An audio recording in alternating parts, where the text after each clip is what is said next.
Thank you for listening to the Nate Jackson Podcasting Network. What up, beautiful people? It's your boy Nate Jackson, comedian extraordinaire, and this is the Nate Jackson Radio Show / the Super Funny Comedy Club podcast. Normally, those are two different things, but today they are merging, and today is also a full-on takeover by my sister, Erica James, and she is in charge. So, I yield. Woo! I got the baton. You all see that? It's my turn. Well, I wanted to accost your podcast, and I have been envisioning this for years, actually. Now, and is your camera supposed to be on video? I don't know what's happening. It's not supposed to be on video. It keeps taking pictures. I don't know what I hit. It just... Well, the good thing is I have us being filmed in 4K on a Sony A7. Awesome. I just wanted some still shots. So I have had the honor of knowing you your entire life. And there's not that many people on the planet that can say that. That's true. And so I've been watching you grind. I've been watching you move. I remember the call you gave me, should I leave Washington State and really give this comedy thing a serious go? Okay. And I said, absolutely, you should.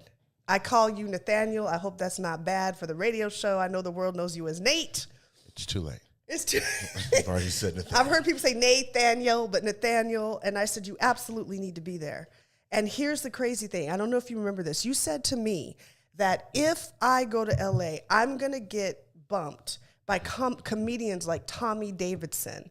And you named specific brothers. And I said, and the Wayans brothers. And I said, Nathaniel, you need to be there to get bumped. And the crazy thing is, he has agreed to come to the Super Funny Comedy Show. Right. So not only did you make that shift, but now he is coming in the door you built to do your thing. And that's the stuff that I don't think people know. That's profound. Isn't that deep? Yeah. But he was specifically on that list of people you named. So I want to get underneath the funny today. Oh. I want to get underneath the funny. Here's the thing. She just said she wanted to do a podcast. I didn't know we were supposed to be underneath anything. We're underneath. We're going underneath. Okay. We're going deep. Well, all I ask is that you try to keep your mouth centered in front of the mic so it sounds fantastic. I will do that, my brother. You hear the difference? Yes. It's beautiful. Thank you, darling. So I want to ask you, in this journey, you've been grinding for 15 plus years. Yeah. And I want to know the top 3 lessons you've learned. Okay. What are the top 3 lessons that you've learned, even before the comedy club? You can't trust everybody. Okay. The people you do trust them wholeheartedly. That's good. And protect your vision. Ooh, how do you protect your vision? Because so many people go blabbing and you try to tell people are bringing you down. How did you protect your vision all these years, considering we are sitting in the middle of your Super Funny Comedy Show podcast studio? Yeah. Well, like Lil Wayne says, real G's move in silence like lasagna. So you have to move and you have to plan and you have to strategize in a way that doesn't basically expose and share your idea before it's on its own feet and can defend itself. Because I know over the years you've experienced a lot of people saying, "Oh, I can do what Nate does. He makes it look easy. Mm-hmm. Let me go ahead and try it," and then they figure out it's not as easy as they thought. That's happened a few times. Yeah, it's the same character, but there's 2 characters. There's the person that's bold, that's a character, and the other one is the person that's sneaky. That's the other character. And they've had different actors playing it over the years. That I've seen. But at this point, I can see that character coming from a mile away. Wow. Mm-hmm. And how have you managed? People always say this, don't forget who you are. Stay grounded. Remember where you came from. Mm-hmm. What is your secret to that? Because you were still the same guy.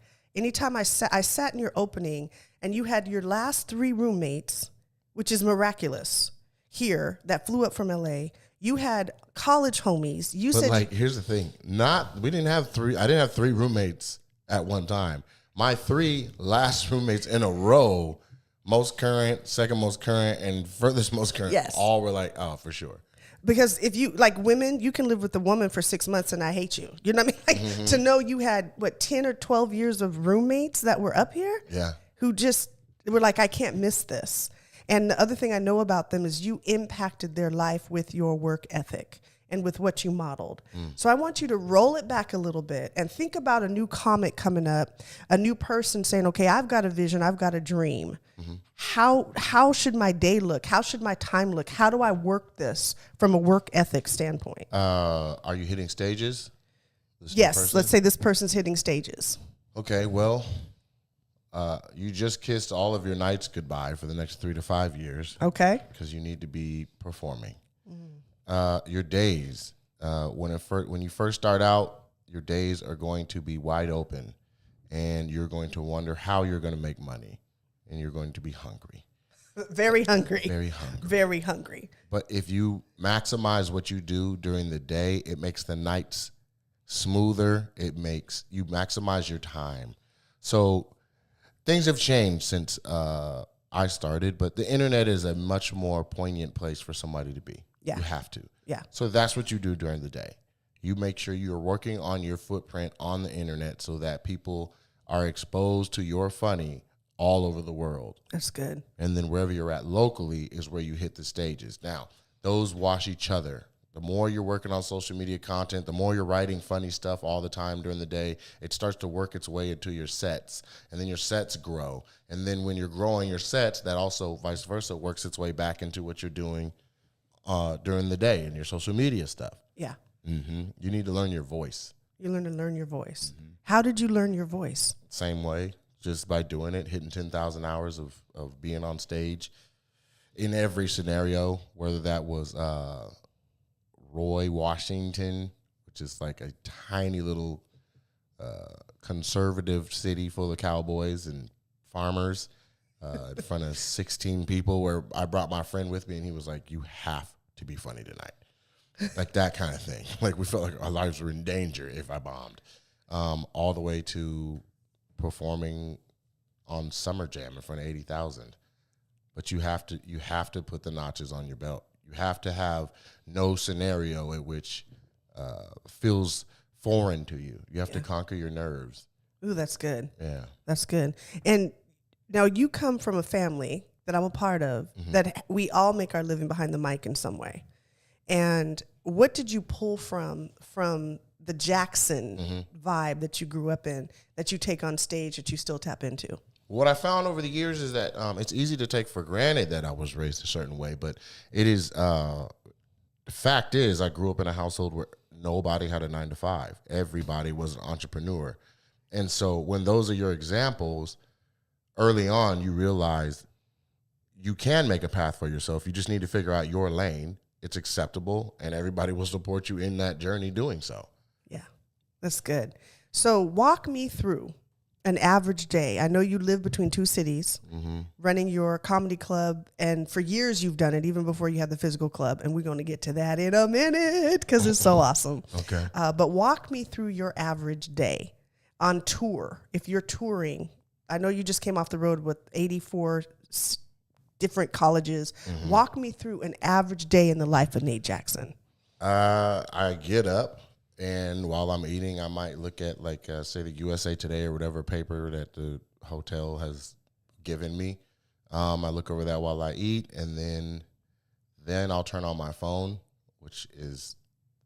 that takes the next 2 hours because there's The phone. there's Facebook, Instagram, text messages, emails that I need to answer. Then I get on the phone, and I'll contact or I'll answer the phone, and I'll speak with my manager, Zach Waxenberg at 3 Arts, and then my college agent, Tracy Wiggs from Just Wiggin Entertainment, and then maybe an agency call from Gersh.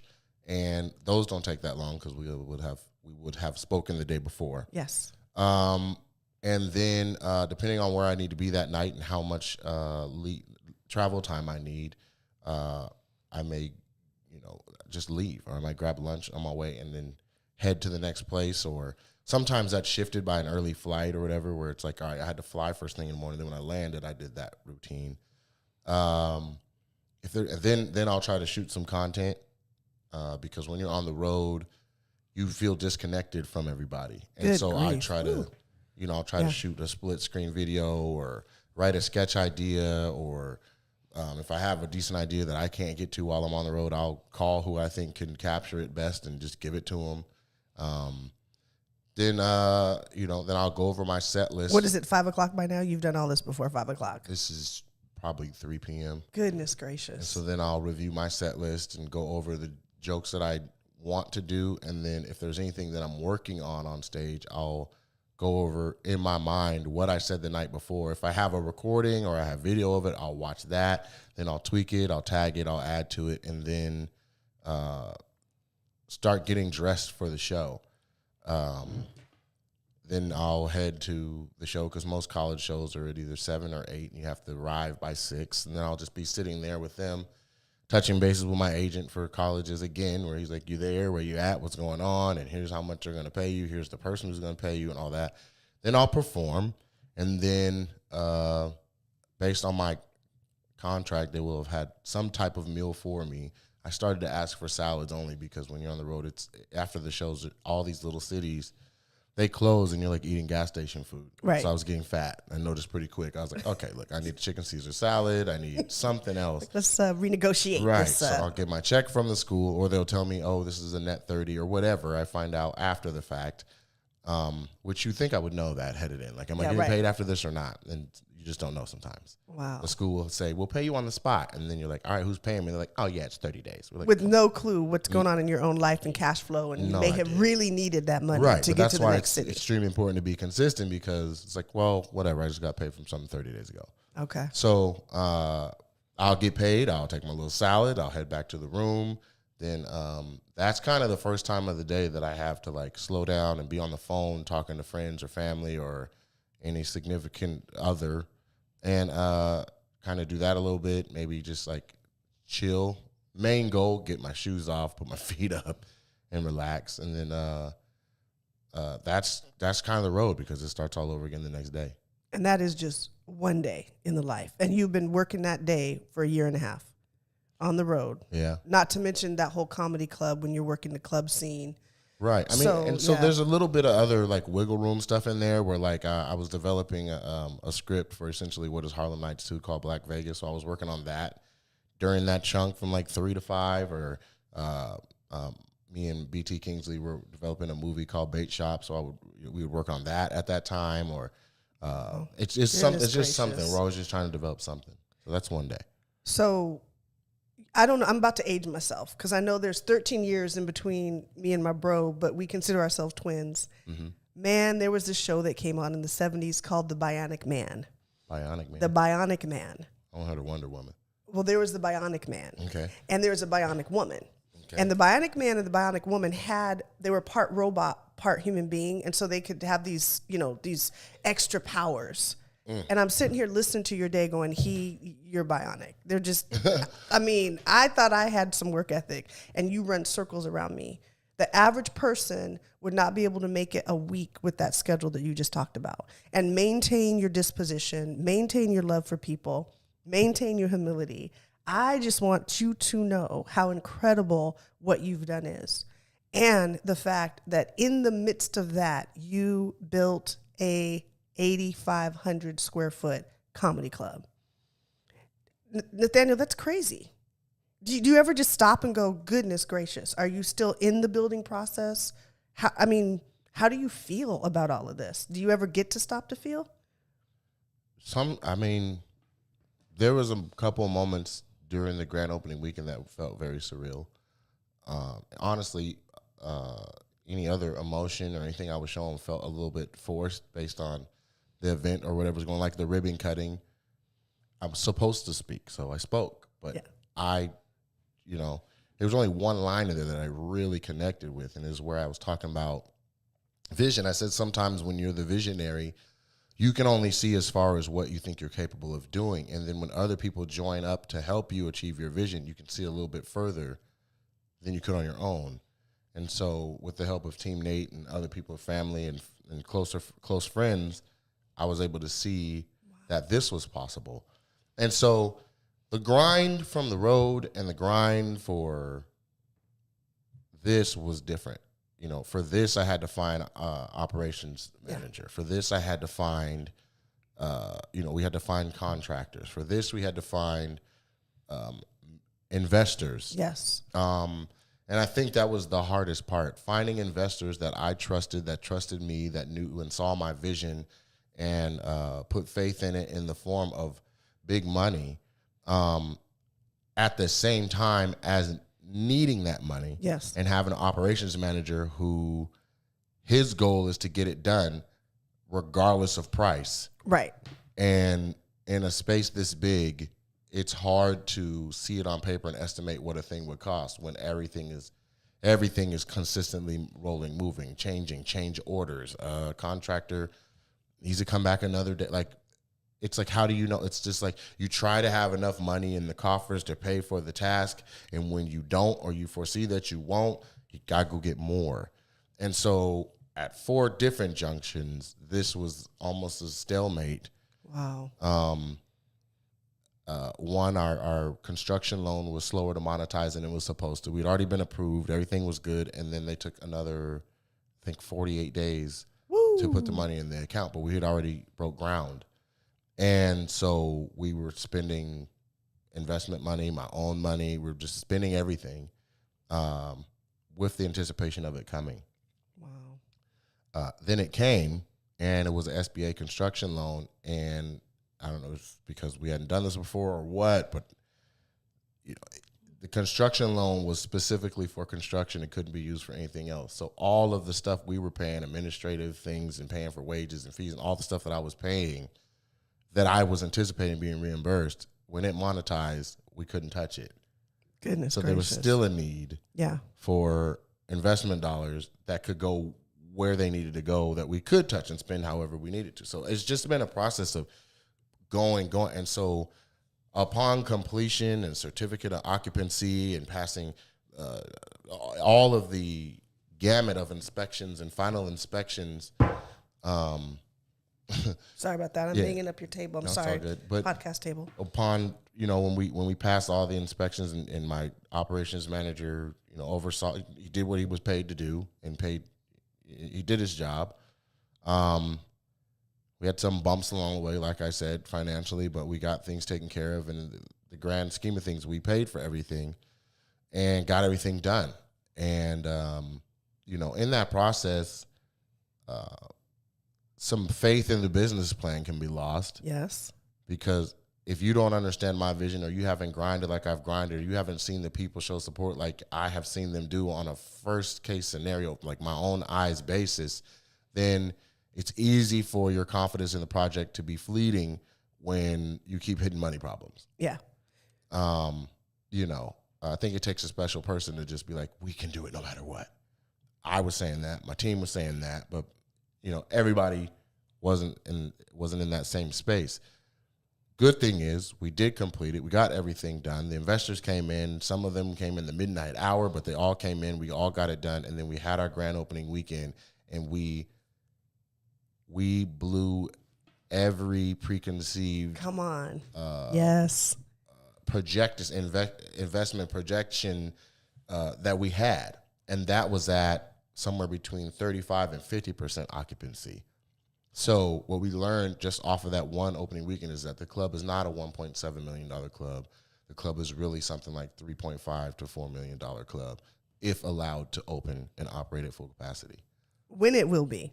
Because you guys we're will just come waiting back on the with a governor vengeance. to say yes, and it's all based on the numbers. And different people are experiencing the COVID-19 differently from each other, but the overall numbers are saying that it's time for things to slow down so that they can then speed up again. Yes, and you all will be ready.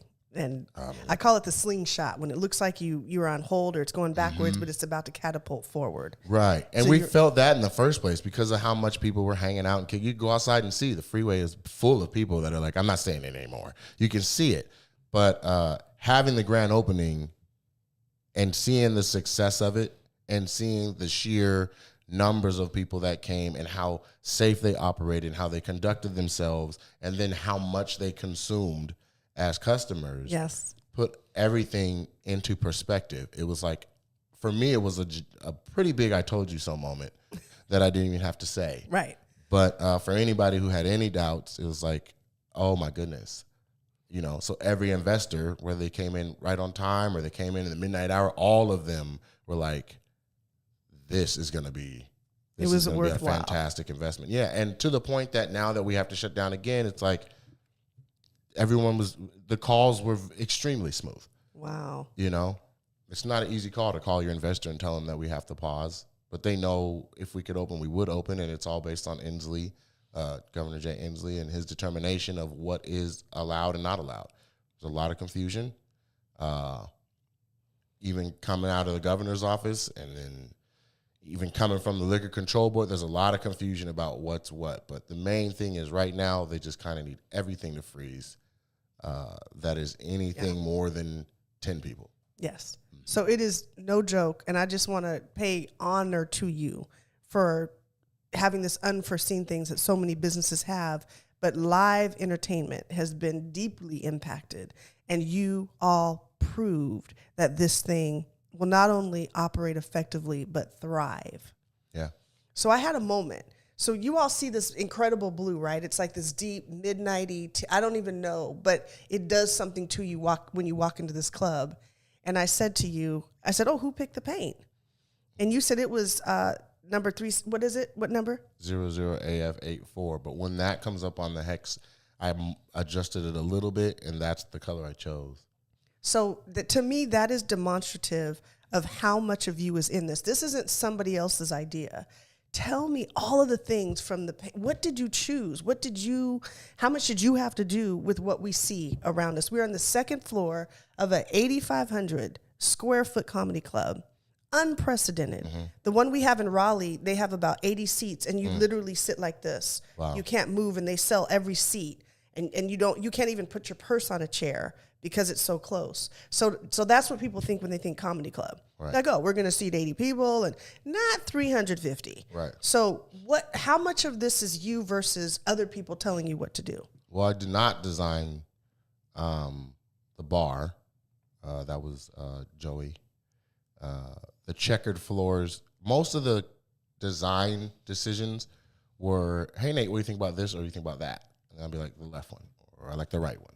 And then we would go with that. Got it. So specific things that I wanted was a stage that came out into the audience. Yes. I wanted large archways in the club so that it felt huge, open, and inviting. Yeah. I wanted a podcast studio, a headliner VIP, a headliner green room, and then a separate green room / lounge for non-headliner acts so that they could be separate from their supporting acts. Because sometimes when the headliner comes to town with their feature and their host and their opener, they still want their own space too. Okay. And to get the best performance out of people, you should just let them have the option, Yeah. There's some places that don't even have green rooms for the headliner. You're just sitting in the back of the showroom. Or off the kitchen. Yeah, literally. Literally eating off of a stool. That's what when we visited some of your comedy. I have props because I get to go back and go, hey, I'm Nate's sister. Mm-hmm. So I get to meet the comics that come through Raleigh that they know you. And they eat their meal on a stool because there's no place off of a little room in the kitchen. Yeah, it's just a little hallway. You have a shower in there. Excuse me. Yeah, right. Excuse me.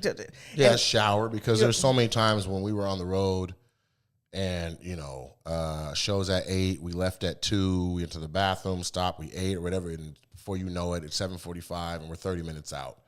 Show's at 8. Yeah. Call the promoter, like, look, we'll be there 15 minutes late, but as soon as we get there, we'll be ready to hit the stage. And so you're changing clothes and ripping and running to hurry up and get just one of y'all, get somebody get in there, just somebody go, whoever's the fastest go. That's who starts the show. And the rest of us got another 10 minutes to get dressed. And so this is where you can come early, relax. You can watch a 75-inch TV. You can take a shower. You can get your mind in a place that is the best for you to be successful. And that was part of the design. I wanted a different entrance than exit, so that the flow of people would be kind of through. Yeah. Now, I didn't know at the time that was also the best thing for health and safety for coronavirus, but I just knew I didn't want 200 people from the first show, going back through 200 people from the second show. Right. And then we have 400 people in a space, and we're like, well, who's here for the next show and who's just hanging out and who, I didn't want to deal with all that. I picked I picked a lot of the things. At the end of the day, it's like, you know, we need carpet in the showroom. It was like, here's a swatch. Which one do you like? Or here's a this or here's a that. I for sure did not pick the audio waves on the wall. That was a surprise. Tell me about that. Yes. So yeah, that was a surprise for me that Joey planned for the design of the showroom and in the bar. So there are 1x1 pieces of wood on the wall, and they form the audio waves of my laugh so that it's wall-to-wall laughs all throughout the club. And we wanted to do that because it's abstract kind of looking. Yeah. So if someone was to rent the space, it's not that they were so clearly in a comedy club that it affects their people's feel of what's what. So with this, somebody could just come in and be like, oh, okay, that's different. Right, that's nice. And that's the only note versus it being giant pictures of me, Eddie Murphy, Chris Rock, Dave Chappelle, Red Fox, like every other club, you know? Yes. So that's the gist. To me, that captures the genius that I know you have, and not just comic genius, but business genius, entrepreneurial genius. Walk me through all the hats that you wear. Not just club designer, but the hats you wear to keep your brand moving. Just, you know, that normally people have other people for. I want you to give me all your titles. I mean, I had help in every job. Of course. And the task of operations manager is to manage all the operations. But I guess I still provided some of the contractors. Like I tried to have as many qualified African-American contractors in here as possible. Wow. Where we worked with UB Stagg of Excel Electric. And I don't mean just for the club, like in general, to keep the Nate Jackson super funny brand going. Oh, okay. So social media manager, author, talent, graphic designer. Yeah, graphic designer. Creative director. There you go. Creative director, fashion designer. Script writer. Yeah, script writer. Talent booker. There you go. I don't even know if that's a title. Talent booker. No, talent booker is a title. And it's also a full-on salary job in a comedy club that I have virtually waived because I want this place to be so successful. So a ton of stuff. Like but it's always been because of necessity. Like I didn't have the money to pay for every flyer for all the shows I had. So I went to YouTube University and watched 100 different tutorials and taught myself different design elements until I was like, okay, I can do this. And so I've made all of my own flyers virtually for 10 years.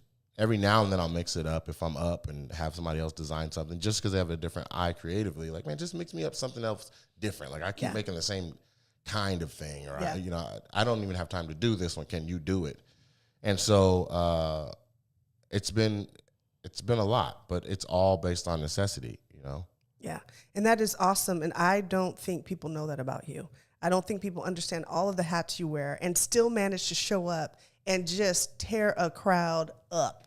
Your comic genius has gone through, as I was telling you, it's another dimension. Well, thank you. Yes. Another dimension? Not even level, but dimension. Like what is... How do I describe it? Because, you know, I can see all this deep stuff. I'm the deep sister, you know, but not that my other sister's not deep. She's deep. You're just around deep people, really. But let's go deep for a minute. So the only way I could put it, like most comedians you go see, they leave a piece of their comedy with you. You know, like you leave laughing. It was great. But there was something that happened that I witnessed the 2 shows I've seen you do in this club, and you said you were just warming up during these 2 shows, but it's like you left a piece of yourself. You left a piece of greatness. There was something activated in people there. It wasn't just funny. It was so much more. It was a depth. It was the ability. I really think you have a profound ability to see people, and every single person in this club, the hundreds and hundreds of people that came through here opening weekend, they all left with a piece of Nate. A piece of your power, your greatness, and your activation for their own inspiration. Like it was beyond comedy. It was something totally, like it was deep. I was just watching this. And the passionate love people have for you, it was crazy. I was just so proud. Not just the investors. It's one thing for people to say they support you, but to open your checkbook and support you, Right. that's another level. To see comics come from all over the country to support you, to see, didn't you tell me that somebody that was like a past hater or somebody was in the VIP section? Like, people just were overtaken by their love and appreciation and celebration for who you are, because they each had a piece of you. And if I interviewed them all, I bet they would say, yeah, Nate's one of my best friends. And not that you don't have homies and inner circle, but it was another world. It was another level. And your comedy was connecting with people in a way that, I know I'm biased because I'm your sister, but I could have watched you all night. I mean, but you still yielded the stage. You still brought your comedians up with such grace. It was just awesome. It was just awesome. So I don't know. I think it comes from, this is my theory, because you said yes to putting on the humility it required to sit in at noontime at Timbuktu University, in the middle of nowhere, and connect with 7 people during a daytime show during lunch in the library or something crazy. And it showed, because you could connect with people on a whole different level, and people were not just left with your comedy, they were left with a piece of your greatness.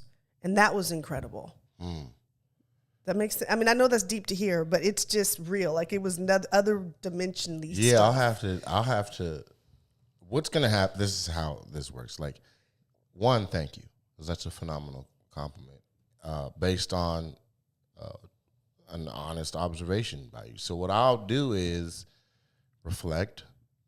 Probably watch this podcast while I reflect, and then all of it will come rushing to me like a ton of bricks. You know what I mean? Yeah. Because for right now in this moment, I just feel like, look, I just was doing what I had to do to have a good show and, be consistent. I think that every time you take the stage, you should leave something.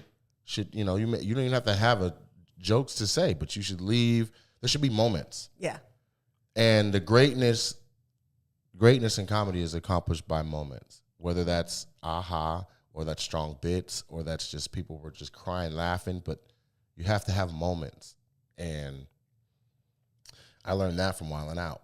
You know what I mean? It's an improv show. Yeah. The whole concept is we're going to put a bunch of talented people up there, and we're going to have 12 cameras shoot it, and we're going to play games, and we are going to capture all of the moments. It's good. And they string those together in an episode, and that's how you become the #1 show on a network. Got it. Okay. And so, to me, a great show is comprised of the moments. And so, I mean, we had a wedding proposal, a marriage proposal. Yes, we did. We had a standing ovation from one of the comics. We had, I had a hot couple of sets as the host. We had standout sets by the other comedians on the show. Those are the moments, that people sit up and go, man, that was a dope night. Like, the difference between it was cool and it was a dope night is, and then this happened, and then this happened, and then this happened, and this is like, that was all in one night? It's all in one night. And that's what you want, every night. And so that's what we're trying to consistently, that's what I strive for every time I take the stage, is I want a moment. If there's got to be something, an applause break or some type of explosive laugh at some point, like you have to have the moments. And when you sit up in Hollywood and you watch shows that have 12 to 15 comics on them per show, the ones that stand out that you remember are the ones that gave you the moments. And so that's what I strive towards. And I think that's just what way it is perceived from somebody outside of me is, you're like, every time he did it, there was something happened. You know what I mean? Yeah. Versus, somebody coming up on stage and hosting, and it's just like they said something, it didn't connect. They did something that didn't connect, and then they brought up the next person, and it was like, well, that was a waste of 5 minutes. No. That's what I don't want to have. And I think the other thing that happens, just my laugh. I mean, I have many accolades I always will for you. I have an eyelash that's turned against me. No problem. At least yours are real, because mine are fake. I was in there with glue. I was like, something's gone wrong. Those aren't yours? These are not mine. Dang, guess we aren't twins. I've gotten better with it. But what I noticed is those moments come from your heart, bro. And you have a heart of gold. And I think that's the difference. If someone hasn't maintained their heart, those moments feel contrived. And those moments with you feel absolutely authentic. And they're as authentic as they would be if someone was sitting in the back room with you. And it shows.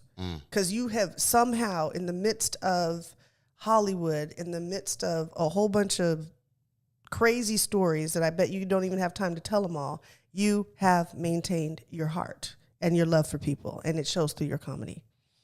So a couple things I want to ask you. I have so many questions that I never get to ask you. Okay, ready, go. Okay, so I want to know what your vision is. What's next? Well, first, should I be feeling weird that this whole thing is just about me? No, that's a lot.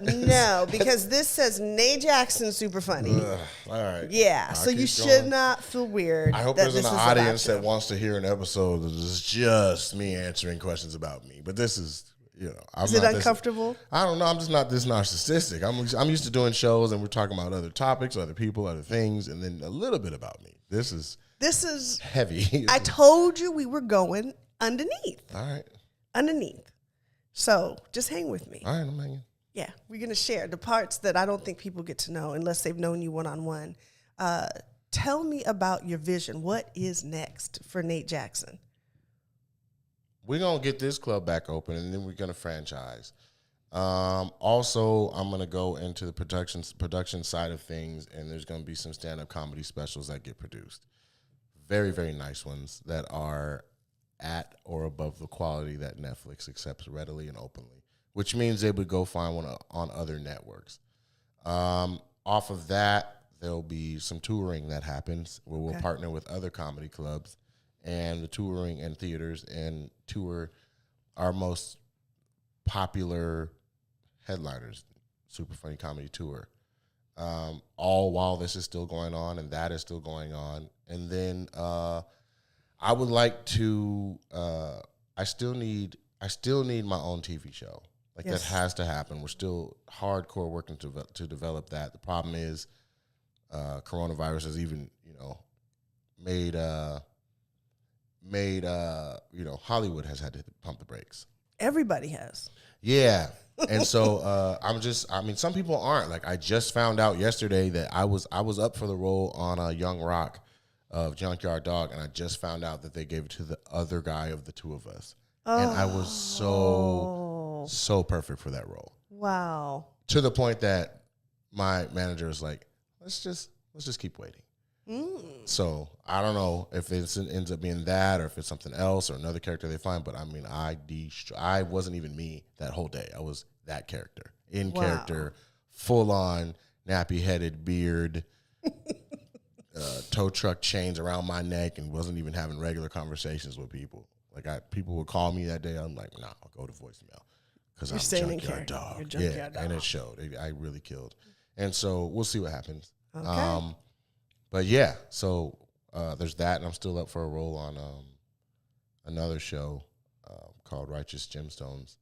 We'll see what happens. Whether I get it or I don't get it, the fact is Hollywood recognizes me as a young force, and that's all I wanted. Because once you have that respect and appreciation for what you do or can do with a role or what you can do with the white space on a script, then you're an asset to any production, because you have a script and it's like, this is what our idea was. We don't know if, and then you plug in all the different actors and the directors and then it starts to have its own personality. You try to stay as close to the page as possible, but at the same time, you got to let the project be, you know what I mean? And so I was making, great steps in Hollywood. And so I don't want, I would like to be able to resume that. I still have my place in North Hollywood, which is tick, expensive. So right. Every minute it costs. It's expensive. Cha-ching. Yeah. And so I think that's what I would say my vision is for now. I also am trying to launch a podcast network, as you can see, where people can come in and they can share their vision and their voice and their stories and their discourse and grow their own following and their own, they can make their mark. They can record things that last forever, long after they're gone, for people to listen to and enjoy and be entertained by.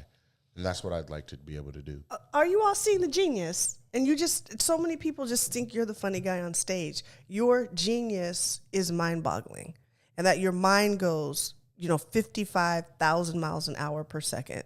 People don't know that about you. So I know your podcast is usually about other things, but today I want this to be about you because you have so much to offer people and ignite in people. And the things that you studied, the depth, I don't even know when you have time. Funny story I want to share in a minute, but I want to ask you, have you even gotten rest since the club opening a few days ago? And having to find out that you're getting shut down for a minute. Mm-hmm. Are you tired? I'm tired. Okay. I'm tired. I thought I had a really good night of rest the other night because I was up and moving around a little later than normal. As far as getting up first thing in the morning, I didn't have to, and I slept in a little bit. But then I had to do like a 45-minute drive to do something.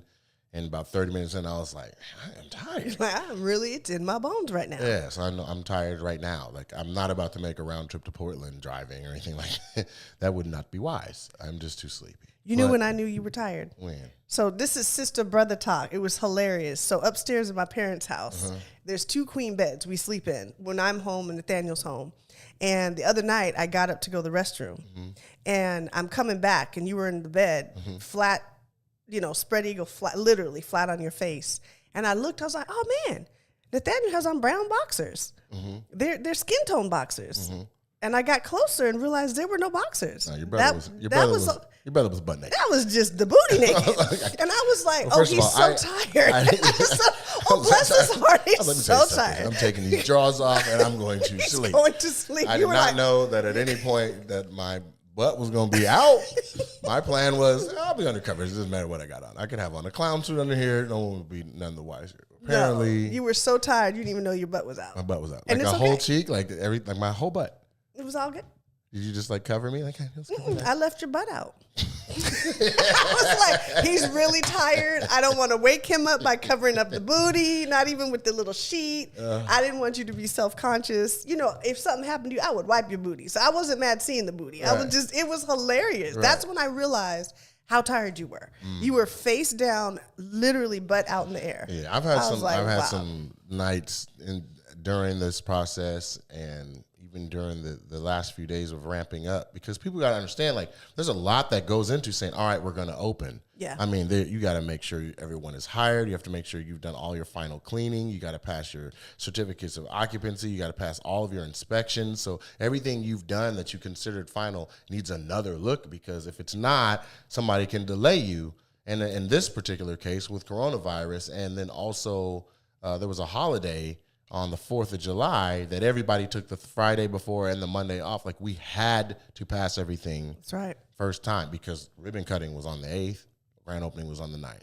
And you don't even get your occupancy until all this is done. On top of it, you're doing it in the middle of a pandemic. Our occupancy. We've got our final on the 6th occupancy. That's the same thing. And then the 7th was, all right, let's make sure the room is sat right and all that stuff is right. And let's, at the meantime, we've been training with access ticketing. We've been training every day, 2 hours, Wednesdays and Thursdays. We've been hiring up hostesses and trying to make sure everybody has their shirts they're going to wear for when we open, figuring out how the seating chart is going to look, how it looks when somebody comes in, and then doing everything over again to make sure that it is as safe as possible for everyone.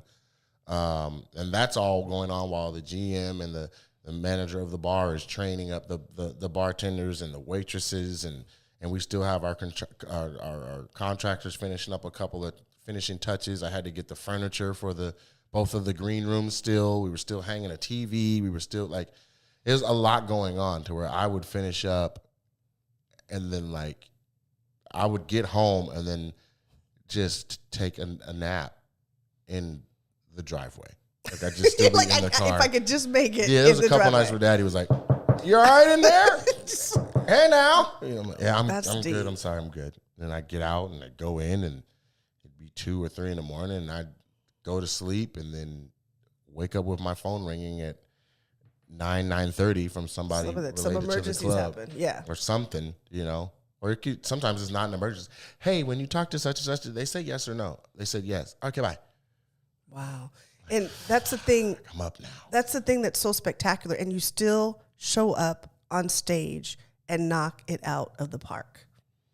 And one of the things I mentioned earlier, I was blown away at how many people love you. Like, I know I love you. I don't mind your naked booty. I'll wipe your booty. I don't care. But to see other people who were like, I'm in this with you, Nate. I don't know if they're down to wipe my booty. I'm not saying that they. but that's specific. They're down. But they're down. Right. They're down. Talk to me about Team Nate and just how far this group of people have come with you and the different iterations of it. Okay. And how in the world did you get a group of people to commit to your vision like that? Talk to me about that. Because one of the things as an entrepreneur, having the team is the hardest part. Well, here's the thing. Okay, I can't take credit for the team. That doesn't even make any sense. Basically, I had friends from high school that saw me struggling to prepare, like to get a show ready. They were just in line. They were the first ones in line. And they saw me struggling to get all these folding chairs set up to have the show. And then we had the show. Everything was fine. Then after, or the next day, I got an invite on Facebook to a Team Nate meeting. And I was like, what is this? This was at the time of Twilight when everybody was Team Jacob or Team whatever. So they just said Team Nate. And I was like, well, I'm not a vampire. I'm not a werewolf. What is this? And like, just come, we'll talk. So I get there and they're like, we saw you doing the folding chairs. We saw all that and you just need help. We would love to help you. This isn't about money. This is about wanting to see that go smooth and be great for the community. It can be even better than it is. It's already a dope time. And that was their vision. And so I said, okay, well, yeah, let's do it. But if we're going to do it, let me share some other things that now that I have some help that I could use some help with. Yeah, can you please help me with this? Here's the this is what I've been drowning in. You saw me struggling to get some chairs going. The reason the chairs weren't ready is because of these other 4 things you didn't see. So if we could just do these 4 things, then who cares about the chairs? I'll get that done. And so that's how it kicks off. And then they added, people were like, well, what are you guys doing? And people start hanging around and other people start coming because of the energy that was going into it. And the people who approached me, that was Alyssa Minnow, that was Claudette Minnow. No, excuse me, that was Alyssa Minnow and Tina Cruz. And Claudette Minnow is Alyssa's cousin, and then later Aline Minnow is Alyssa's sister. And so the Minnows were the original, and Tina was another cousin. And so that was the Hold It Down crew. Then you start getting friends of them. That's how you get Kanani and Anitra. And then my other friends were coming, like Kenyatta. And there were points where it didn't, I didn't even matter in a sense, because now the bond was there. They were friends, they're family, they're kicking it. Every Friday night, it's like, what y'all doing? Y'all can come over. And that turned into, 11, 12 people all sitting around. They started looking out for mom and daddy and bringing casseroles by the house. Yeah, and we were just hanging. Yeah. Like even when I didn't have shows, everybody was just so tight. Like we took group trips together. I would have one show in say like a Spokane. We'll make a full weekend out of it. Everybody rides over. It's 5, 6 cars all following each other. We have a great time. We kick it. And it's just fun. And so it was like, yes, there was a common goal that we were like, okay, well, we were producing shows and we're having a great time doing comedy and throwing shows and stuff. But at the end of the day, man, this was just a group of friends, and we're all still cool. Like everybody's still cool. And so, it was always volunteer basis, or if I had any excess money, I would always break people off, but I couldn't consistently do it. So be like, this week we're a little tight, but here's 40, and I don't know about next week, but they're like, hey, this was never, they'd fold it and put it in their bra, like, okay, but don't even, so, but as we got better as a team, the shows grew and the consistency grew, and how lucrative it was grew, like the business part of it. And so that's when I started formulating the early on ideas of, man, if I owned a club, this team would help. But everybody would try to scare you and say, you don't want that liability. I'm like, but look at how much money. So this was my concept. I don't want the liability of throwing a show for the drinks. But you're telling me these different owners of venues are willing to take on the liability of me throwing the show? Right. For the drinks, it must be worth it. But nobody's honest about how much alcohol money they make. You ask somebody how much tonight. Like we did all right. It was cool. Last week was better. Well, how much? It's in like the 3,000 range. If you saw the numbers, you'd have seen 6 or 7. Yeah. And they're not going to tell you. Because they don't want you to know. They don't want you to know. And you're making that for all the club owners. I watched 97 people drink $3,000, a little bit more than $3,000 in drinks. That's crazy. But every Thursday night for 4 years, we had between 380 and 420 at the Varsity Grill. That's crazy. I walked in with you this time and saw the occupancy for the first time. It said 660. In the whole building. That's crazy. 660 in the How building. many can it seat full capacity? 400 in the theater. That's nuts. Right. And That's so here we are that's having otherworldly. Woo! Like Right, you need and so- background music for that. That's how crazy. big it is. And Yeah. then it's 18 feet tall ceiling, so it's vaulted, and so it just feels massive. But it also feels intimate at the same time. It does. And so that was designed because I wanted the back area to be raised up and, you know, so that it had levels to the room. And, yeah, it worked out. That worked out perfectly. And so the team, Aline came, and Claudette has always been down. She's not, you know, the team has come and go because over the course of 10, Right. 11 Life years, changes, yeah, things people happen, have either babies gotten jobs come or and babies, marriages had to move, or happen and husbands or divorces and yeah. So it's swelled and ebbed and flowed, and you know what I mean. And you know, and that's a testament to one, Claudette, and then anyone else who joined on. That, you know, they come on and they're like, we understand that there was people before us, and we, you know, we appreciate that, and we just want to help how we can. And my thing has always been, this isn't a one-way street. It's like, what would you like to accomplish or learn or attain by being on Team Nate? How can I help you achieve a goal you have? You're helping me. What is that? Wow. So like the last, like Taj, she's on. She's starting a clothing line, and so I just tried to give her some insight into what I knew because I had a clothing line. I said, you know, I can give you some help. I don't know. I mean, we're clearly gonna be busy and we got a thing to do, but this will put you in front of quite a bit of people. This will put your brand in front of quite a bit of people, and then I can give you whatever I know. I honestly feel like there's more room to give to Taj. You know what I'm saying? There's more room to be like, Taj, here's what else. But we've been so busy opening the club that, you know, but she understands. Everyone understands. Like, he's obviously slammed. It's coming.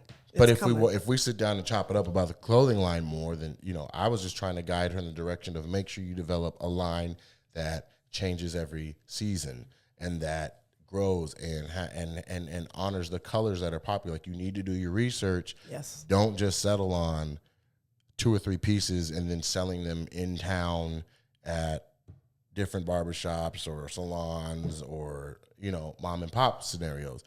Get your samples, hit the mall, try to sell them so that stores buy them and your stuff is carried and you make money in your sleep.